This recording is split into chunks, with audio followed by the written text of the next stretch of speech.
यासोबत दुसरं महत्वाचं काय आहे तर या ठिकाणी जी पायलट ट्रेनिंग स्कूल सुरू होणार आहे ही याकरता महत्वाची आहे की या एका पायलट ट्रेनिंग स्कूलमुळे आपलं अमरावती हे जगाच्या नकाशावर येत आहे। कारण साऊथ ईस्ट एशियामधली सगळ्यात मोठी पायलट ट्रेनिंग स्कूल ही अमरावतीमध्ये सुरू होते आहे आणि जवळपास दरवर्षी 180 पायलट हे अमरावतीमध्ये या ठिकाणी तयार होतील। जवळपास 34 विमानं या ठिकाणी पार्क असतील, जी विमानं या ठिकाणी ट्रेनिंग देतील आणि यातनं केवळ पायलट तयार होतील इतक्यापुरते मर्यादित नाही आहे।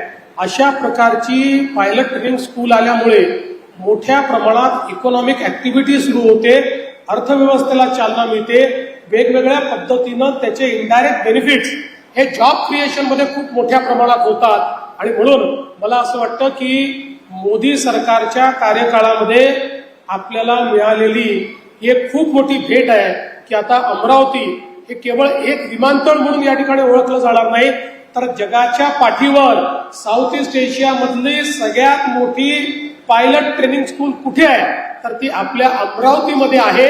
अशा प्रकारे अमरावतीला एक नवीन ओळख या माध्यमातून मिळते।